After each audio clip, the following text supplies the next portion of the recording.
बिस्मिल्लाहिर्रहमानिर्रहीम। अस्सलाम वालेकुम मेंबर्स व्यूअर्स, होप सब खैर खैरियत से होंगे। आज की वीडियो में जी डिस्कस कर लेते हैं। सबसे पहले तो मॉनेटरी पॉलिसी, उसकी अनाउंसमेंट हो गई, अनचेंज रहा और यही मार्केट प्रोडिक्शन थी। मैक्सिमम कल भी यही डिस्कस किया था हमने। अब इसका फर्दर क्या इम्पैक्ट हो सकता है, और दूसरा आज टॉप 10 जो वॉल्यूम लीडर्स है उनको डिस्कस कर लेते हैं। उसमें तमाम ही सेक्टर्स के जो स्टॉक्स हैं वो आ जाते हैं, और स्ट्रेटजी हमारी क्या होनी चाहिए। आने वाले दिनों में पॉलिटिकल साइड पे कुछ हलचल हो सकती है, तो उस सारे सिनेरियो को ज़हन में रखते हुए टाइमली प्रॉफिट टेकिंग और स्टॉप लॉस ये हमेशा ही इंपॉर्टेंट होते हैं, और ख़ास तौर पे जब वॉलेटाइल मार्केट हो तो फिर इनकी इंपॉर्टेंस मज़ीद बढ़ जाती है। तो वो थोड़ा सा डिस्कस कर लेते हैं। सबसे पहले आ जाते हैं मॉनेटरी पॉलिसी। तो जैसा कि मोस्ट ऑफ द मार्केट, आप कह लें ब्रोकरेज हाउसेस, पार्टिसिपेंट्स, वो सब प्रेडिक्ट कर रहे थे कि अनचेंज ही रहेगी। 90% जो सा था वो यही स्टांस था। अगर आप देखें तो आज मार्केट जब स्टार्ट हुई तो बीच में कुछ ऐसे मैसेजेस भी आए कि जिसमें था कि शायद उसमें जो सा है 50 to 75 बेसिस पॉइंट शायद कमी भी हो सकती है। और उस पर मार्केट देखें, आपको याद होगा कि बीच में मार्केट ने अच्छा खासा जो है वो गेन कर लिया था। बट उसके बाद जो है जो क्लोजिंग आई मार्केट की, वो भी दो पॉजिटिव आई, बट थोड़ा सा फिर उसने अपने आप को करेक्ट किया और वो 126 जो है पॉइंट्स की पॉजिटिव क्लोजिंग उसने जो सी है वो दी। तो देखें, अब क्योंकि मार्केट की प्रेडिक्शन के अकॉर्डिंगली ये चीज़ें चली हैं, तो अब ये मार्केट अपने ही रूटीन पे बाकी न्यूज़ का इम्पेक्ट लेते हुए इसी तरह मार्केट अब आगे जो है वो परफॉर्म करेगी। ना बहुत ज़्यादा डिप आने के चांसेस हैं अगर बाकी चीज़ें इनलाइन रहती हैं, और ना एट द सेम टाइम कोई बहुत ज़्यादा जिसे कहते हैं कि उसमें जंप आने का चांसेस हैं। But overall it's a positive thing कि लास्ट जो सी थी मॉनेटरी पॉलिसी, और इसमें भी हम यानी कि पीक आउट कर रहे हैं। और उसमें अब अल्टीमेटली आने वाले दिनों में इंशाल्लाह ताला होपफुली हम कह सकते हैं कि शायद ये अब डाउन ट्रेंड इसमें स्टार्ट हो जाए। और वंस जब डाउन ट्रेंड स्टार्ट होगा तो फिर अल्टीमेटली पीएसएक्स पे हमेशा वो पॉजिटिव इम्पैक्ट ही रहता है। बट ये 2 माह के लिए है, और इस 2 माह में पॉलिटिकल साइड पे डेफिनेटली कुछ ना कुछ होगा। तो नेक्स्ट मॉनेटरी पॉलिसी से पहले अब जो इम्पोर्टेंट इवेंट है वो पॉलिटिकल साइड पे ही हैं। और आप सबको ये अंदाज़ा हो रहा होगा, सब न्यूज़ देखते भी होंगे, टच में भी रहते होंगे, कि लॉन्ग मार्च की कॉल आ सकती है इसी मंथ में किसी भी टाइम। और उसके फिर कॉल आने पे या उससे पहले या उसके बाद किस तरह के इवेंट्स डेवलप होते हैं, नोबडी नोज़। डेफिनेटली ये तो हमें अंदाज़ा है कि वो अनस्टेबिलिटी बढ़ेगी, बट उसके बढ़ने से या उसके बाद किस तरह के डिसीजन लिए जाते हैं, एक्शन लिए जाते हैं, ये तमाम चीज़ें जो सी हैं ये आने वाले दिनों में ही पता चलेंगी, और उनका इम्पेक्ट डेफिनेटली फिर मार्केट में आएगा। उस इम्पैक्ट से बचने के लिए ये पूरा साल ही मार्केट बड़ी वॉलेटाइल रही, आप सबको पता है। एक जिग जैग चलता रहा। तो इस पूरे जिग जैग में अगर आप देखें तो स्विंग ट्रेड्स अच्छी मिलती रहीं, और वो स्विंग ट्रेड्स उन्हीं को मिली जिन्होंने लो साइड पे बाय किया और फिर हाई साइड पे टाइमली प्रॉफिट टेकिंग की। अदरवाइज़ अगर आप ऐसी वॉलेटाइल मार्केट में अपसाइड पे बाय कर लो और फिर वेट करना पड़े, डिप पे चले जाओ, तो वो भी आपको कोई फ़ायदा नहीं। या अगर आप डिप पे जाओ और पैनिक में आके सेल कर दो तो वो लॉस हो जाता है। सो इसलिए वॉलेटाइल मार्केट में जब तक कि मार्केट एक सस्टेनेबल मोड में नहीं जाती, तब तक बहुत ज़रूरी है कि आप लो रेट पे हमेशा एंट्री लें, जितना मर्ज़ी अच्छा स्टॉक हो। अब इतने स्टॉक्स हैं कि अगर एक आपसे मिस भी हो गया तो आप किसी और में चले जाएं, बट हाई साइड पे थोड़ा सा अवॉइड करें। और एट द सेम टाइम जब आपको प्रॉफिट मिल रहा हो तो या तो प्रॉफिट बुकिंग करें या फिर ट्रेलिंग स्टॉप लॉस के साथ सिर्फ होल्डिंग करें।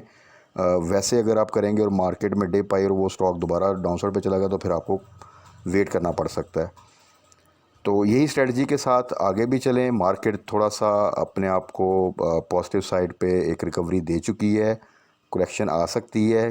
तो इसलिए इस पूरे सिनेरियो में बहुत ज़रूरी है कि आप अपने स्टॉप लॉस को इम्प्लीमेंट करें, ख़ास तौर पे उन स्टॉक्स में जो आपकी बाइंग प्राइस से ऊपर हैं, क्योंकि स्टॉप लॉस का एक्चुअल बेनिफिट तभी होता है जब आपकी बाइंग प्राइस से एक स्टॉक ऊपर चला जाए, तो आप अपनी यहाँ बाइंग प्राइस पे या ऊपर जो सा उसको स्टॉप लॉस लगा दें, ताकि आपका जो एग्ज़िट है वो पॉजिटिव साइड पे हो।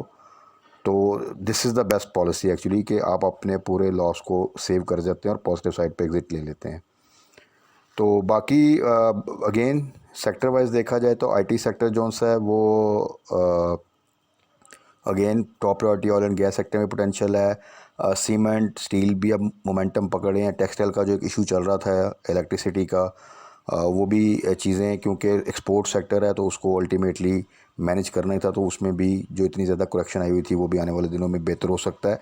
बस तमाम चीज़ें डिपेंड करती हैं कि आपकी पॉलिटिकल साइड पे थोड़ी सी स्टेबिलिटी रहे। तो अब ज़रा डिस्कस कर लेते हैं आज के टॉप वॉल्यूम लीडर्स को कि उनमें क्या स्ट्रेटजी हमें करनी चाहिए और इस वक्त कहाँ पे वो स्टैंड कर रहे हैं। उसमें सबसे पहले WTL, इसको देख लेते हैं। WTL का आपको याद होगा कि जब इसमें एकदम रैली बनी थी, इसकी न्यूज़ आई नेस्डेक वाली, तो उसके बाद मैंने यही सजेस्ट किया था कि आपने जिन दोस्तों ने भी इसको बाय किया हुआ है 1.2 1.3 इसके आसपास, वो 1.78 के पास जाए तो वहाँ पे प्रॉफिट टेकिंग करें। ऐसा ना कीजिएगा कि आप वहाँ पे जाके बाय कर लें।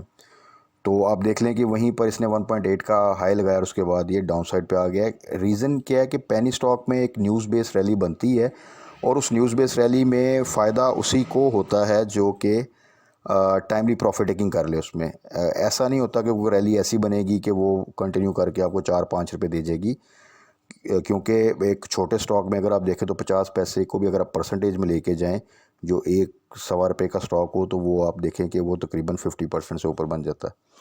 सो वर्ल्ड कॉल में यही स्ट्रेटजी थी। अब भी इसमें अगर ये डिप पे फर्दर आता है तो वहाँ पे आप इसको दोबारा बाय कर सकते हैं, बट 1.5 से ऊपर बाय करना थोड़ा सा रिस्की है।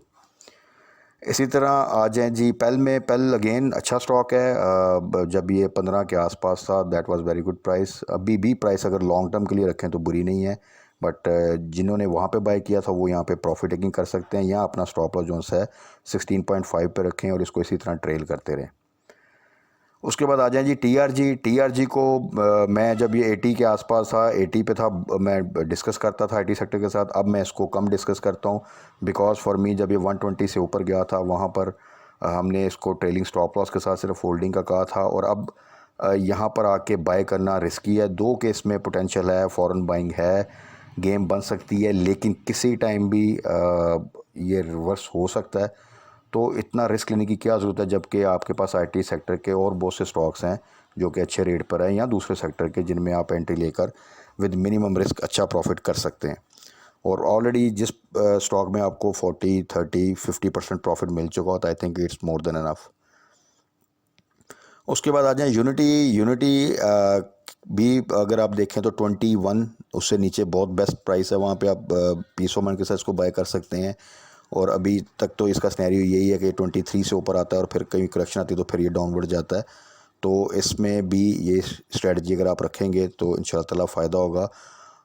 ओवरऑल ये प्राइस जो सी अभी ठीक है, और इसमें आगे फर्दर जो सा है पोटेंशियल है कि ये मज़ीद गेन कर सकता है, लेकिन जो बाइंग रेंज है प्रेजेंट सिनेरियो में वो 21 के आसपास ही है।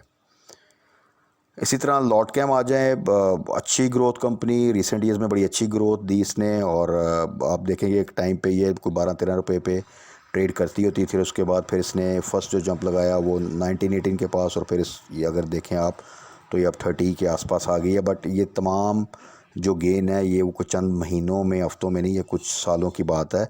सो अगर आप देखें अच्छे स्टॉक में अच्छे लेवल पे इन्वेस्टमेंट करें, उसको कपल ऑफ ईयर्स होल्ड करें, तो उसमें हमेशा अच्छा पोटेंशियल मिलता है। So lot cam is one example. तो अभी के लिए लेकिन 30 से बिलो आप इसमें एंट्री ले सकते हैं, 30 से ऊपर एंट्री लेना थोड़ा सा रिस्की है।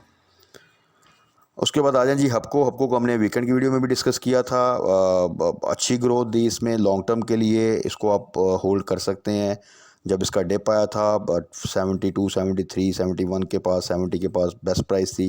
जिन्होंने बाय किया वो उसको रखें, और इसमें कैपिटल गेन के साथ साथ इसके जो डिविडेंड होते हैं जो ऑल राउंड द ईयर आते हैं, या 1-2 सालों में अगर आप इसको देखें कि 2-3 साल की रखें, तो फिर आप देखें कि इसमें आपको एक अच्छा बेनिफिट मिल सकता है। कैपिटल गेन के साथ साथ आपको डिविडेंड यील्ड भी अच्छी मिल सकती है। उसके बाद आ जाएं जी आप PRL पे। Refinery sector PRL positive closing दी, अभी प्रॉपर रैली जो हम एक्सपेक्ट कर रहे हैं वो नहीं बनी, लेकिन अगेन टारगेट इसका 20 ही रखा हुआ है, और वहाँ पे इंशाल्लाह ताला ये आने वाले दिनों में आएगा, तो वहाँ पे फिर इंशाल्लाह ताला हम प्रॉफिट टेकिंग करेंगे। 17 से नीचे मिले तो वहाँ पे आप बाय कर सकते हैं, और जैसे फिर ये 19 से अबव जाएगा वहाँ पे हम फिर स्टॉप लॉस के साथ इसको होल्ड करेंगे। उसके बाद आ जाए जी टेक का। आपको पता है कि रिसेंटली इसकी न्यूज़ आई थी गनी केमिकल के साथ जो इसकी मर्जर की, और उसके अलावा राइट इशू भी हुए। और रिसेंटली अगर आप देखें तो 8 से भी नीचे था। That was very good price to enter. Long term के लिए अगर देखें तो 9 से बिलो जो भी प्राइस है वो ठीक प्राइस है, उसमें आप एंट्री ले सकते हैं। बट प्रेजेंट सिनेरियो में अगर आप शॉर्ट टर्म देखें तो फिर 8 के आसपास से नीचे मिले तो वही एंट्री लेवल है, और 9 से ऊपर जाके प्रॉफिट टेकिंग है। इसके बाद आ जाए T P L P again, इसको भी हमने डिस्कस करते हैं साथ साथ। और पहले हम स्विंग ट्रेड के लिए इसको जो सा है वो बाय करते थे।